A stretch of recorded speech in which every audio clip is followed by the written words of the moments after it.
Hey, welcome! This is episode 2 in a series called Conflict Made Simple.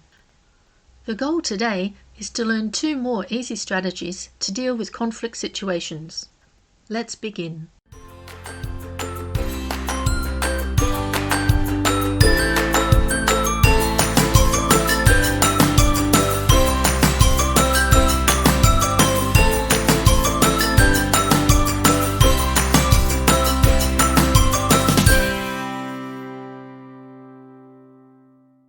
Hello and welcome to Conflict Made Simple. My name is Heather and I will be guiding you through this video series. In the first episode we learned 2 strategies for managing conflict.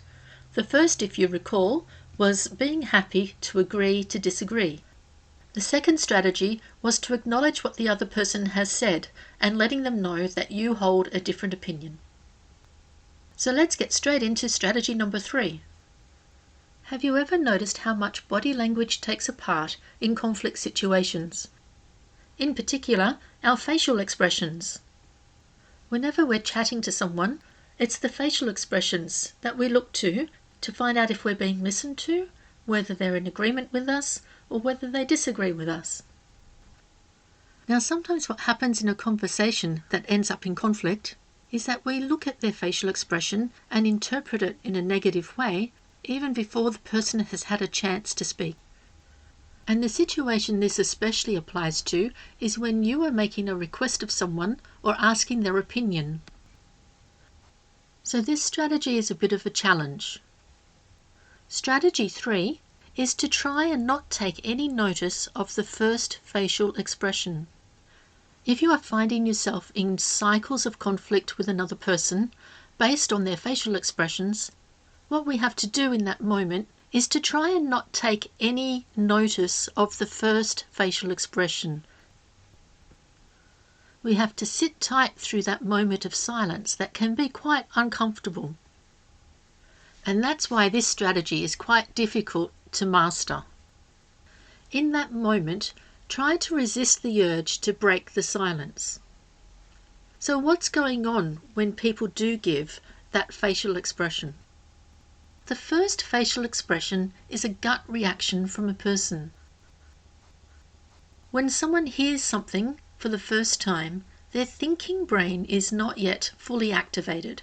Instead, what you are getting is their first emotional response. If we can hold still and wait a few seconds or a minute without saying anything more, we will get a different response. It's in those few seconds of waiting that the person will have time to process the information. In that moment, both their brain and their heart are working together. When these 2 things are activated, the person is ready to provide a more considered and kind response. Their facial expression will change to match what they want their considered response to be. So this strategy will take some time for you to practice. If you have tried this strategy, or you think this strategy is not going to work for you, you might be thinking, what can you say instead? One phrase you can use is, would you like some more time to think about your reply? And this question of asking, would you like some more time, leads very well onto our next strategy. Strategy number 4. Strategy 4 is to create a time delay in any request you make of someone. And it's as easy as saying, could you please do this for me, but let me know after lunch whether it's okay for you. Or another example is, I'd like to go to the plaza today. Let me know in 5 minutes whether you would like to come too. In both those examples, I've inserted a time delay. And that means the person I'm making the request from doesn't have to give me their first reaction. I don't have to see their first gut reaction. And I don't have to see their first facial expression because I've put in a time delay, whether it's of a few hours or whether it's just 5 minutes. And in that time, that person has time to think about a considered response. These 2 strategies work hand in hand really well. Now I have one other example to tell you that's related to time. If you are making requests, especially in your family, and the task is not getting done or you are not getting a reply, add an element of time, which is to say, when is the final time in the day that you need an answer by? So an example is, I need to go out shopping today, but I need you to let me know by 1 p.m. if you want to come too, because the shops close at 5. Or here's one more example. Could you please take the dog out for a walk before 4 o'clock, because I know there is a thunderstorm coming around 5, and the dog is much more relaxed after it's been out for a walk. Both of these examples provide a deadline that is outside of the situation. In the first, the shops close at 5, and that's a fact that can't be argued. In the second, a thunderstorm is coming. Usually, that's a fact that can't be argued. So these two elements together, creating a time end point and using facts from outside of the situation, together can motivate someone to actually take action. And that brings us to the end of the 4 strategies, plus one bonus strategy that I've just shared with you now. In summary, in our first video, we learned about how it's okay to agree to disagree. Strategy 2 was to restate and acknowledge the other person's opinion.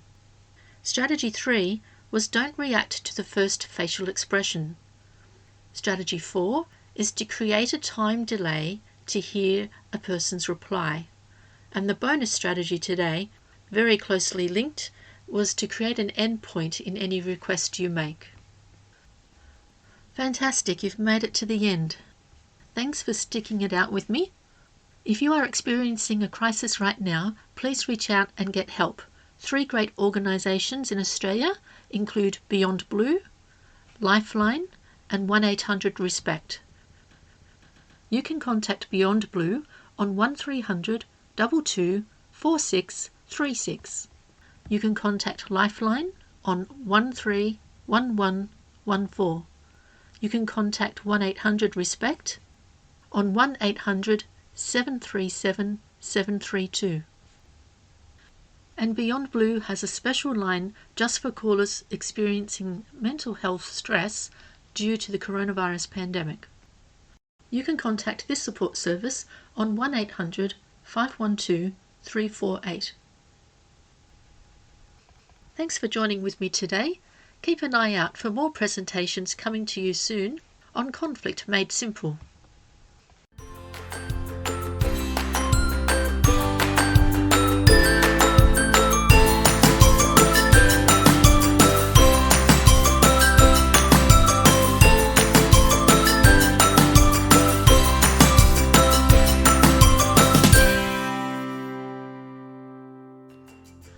This is one episode in a series of presentations supporting mental health for individuals, families and the broader community.